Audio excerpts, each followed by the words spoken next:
Iran ও Israel কেন তাদের মধ্যে এত শত্রুতা? মধ্যপ্রাচ্যের এই সংকটের পেছনে কী রহস্য লুকিয়ে আছে? আর হিজবুল্লাহ হুতির ভূমিকা কি এই সংঘাত আরও ঘনীভূত করবে?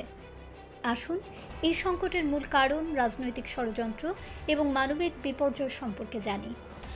ইরান ও ইসরায়েলের মধ্যে শত্রুতা শুধু সাম্প্রতিক সময়ের নয়, এটি মধ্যপ্রাচ্যের জটিল রাজনৈতিক ও ধর্মীয় ইতিহাসের গভীর শেকড়ে অবস্থান করছে।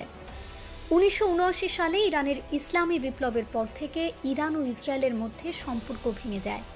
ইরান ইসরায়েলকে শয়তানের রাষ্ট্র হিসেবে আখ্যা দিয়ে তাদের অস্তিত্ব অস্বীকার করে।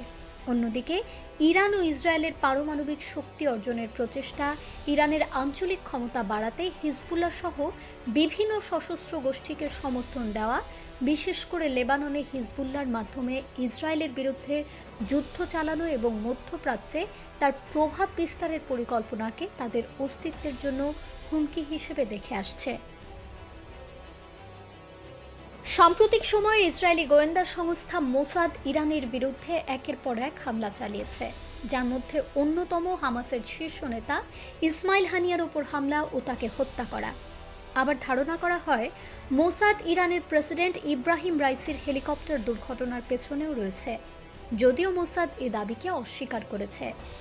এছাড়াও হিজবুল্লাহর প্রধান হাসান নাসরাল্লাহকে হত্যা এবং সম্প্রতি হিজবুল্লাহর নতুন প্রধানকেও হত্যার চেষ্টা এবং 18 অক্টোবর ইসরায়েলি বাহিনী গাজায় পরিচালিত বিশেষ অভিযানে হামাস প্রধান ইয়াহিয়া সিনওয়ারকে হত্যার ঘটনার পর সংঘাত আরও বৃদ্ধি পেয়েছে।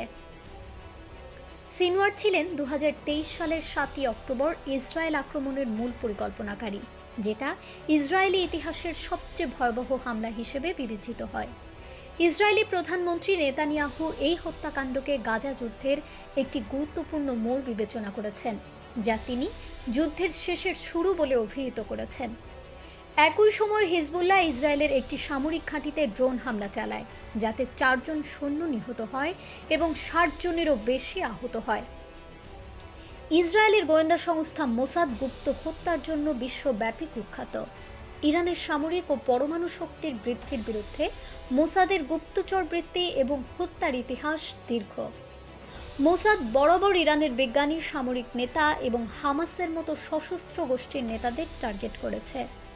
2020 সালে ইরানের শীর্ষ পারমাণবিক বিজ্ঞানী মোহসেন ফাখরিজদেহের হত্যাকাণ্ড আন্তর্জাতিকভাবে আলোচিত হয়।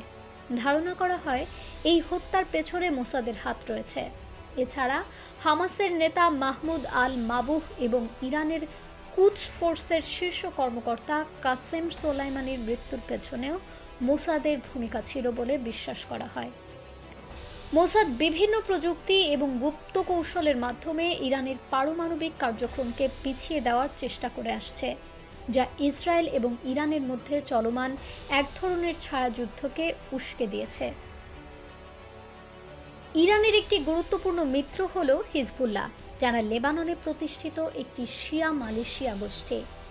1982 সালে ইসরায়েলের লেবানন আক্রমণের পর হিজবুল্লাহ গঠিত হয় এবং ইরানের সরাসরি সহযোগিতায় এটি গড়ে ওঠে। হিজবুল্লাহ মূলত ইসরায়েলের বিরুদ্ধে যুদ্ধ পরিচালনা করে আসছে এবং তাদের অস্ত্র ও অর্থের যোগান অনেকাংশে ইরান থেকে আসে। 2006 সালের ইসরায়েল হিজবুল্লাহ যুদ্ধ ছিল এই দুপক্ষের মধ্যে সবচেয়ে বড় সামরিক সংঘাত। এই যুদ্ধে হিজবুল্লাহ ইসরায়েলের ভেতরে রকেট হামলা চালায়, যার ফলে ইসরায়েল ও লেবাননের ওপর বিশাল সামরিক আক্রমণ শুরু করে। ইরান হিজবুল্লাহকে সামরিক সহায়তা দিয়ে ইসরায়েলের বিরুদ্ধে শক্তিশালী প্রতিরোধ গড়ে তুলতে সহায়তা করেছে। ইসরায়েল মনে করে হিজবুল্লাহর মাধ্যমে ইরান তাদের আঞ্চলিক প্রভাব বাড়ানোর চেষ্টা করছে এবং এর মাধ্যমে তারা ইসরায়েলের নিরাপত্তার জন্য একটি স্থায়ী হুমকি তৈরি করছে।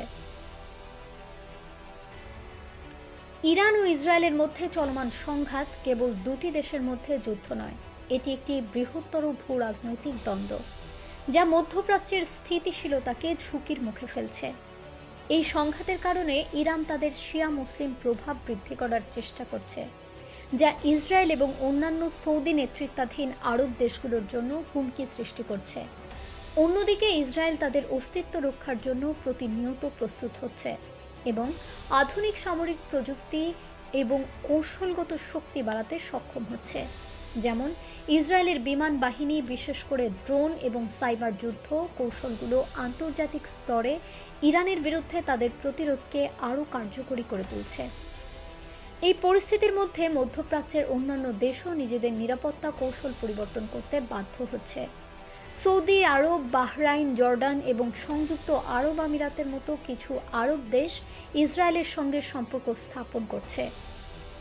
জাতিসংঘের নিরাপত্তা পরিষদও এই সংঘাত নিয়ে উদ্বেগ প্রকাশ করেছে, কিন্তু কার্যকর কোনো পদক্ষেপ গ্রহণ করতে পারেনি। এতে বোঝা যায় যে এই দ্বন্দ্বের রাজনৈতিক প্রভাব বিশ্বব্যাপী একটি উদ্বেগের কারণ হয়ে দাঁড়িয়েছে। ইরান এবং ইসরায়েলের মধ্যে চলমান সংঘাত মানবতার জন্য একটি বিপর্যয়। এই যুদ্ধের ফলে লাখ লাখ মানুষ বাস্তুচ্যুত হয়েছে এবং তাদের জীবনে নেমে এসেছে দুর্ভোগ। হিজবুল্লাহ ও ইসরায়েলের মধ্যে যুদ্ধের সময় সাধারণ মানুষের জীবনযাত্রা মারাত্মকভাবে ক্ষতিগ্রস্ত হয়।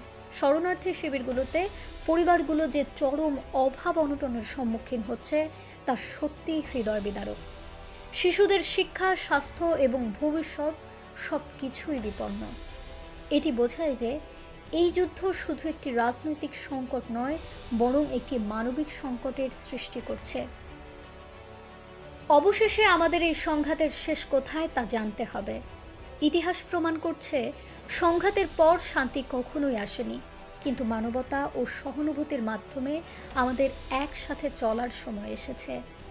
মধ্যপ্রাচ্যের এই সংঘাত শুধু রাজনীতি নয়, এটি অনেক মানুষের জীবনের প্রশ্ন।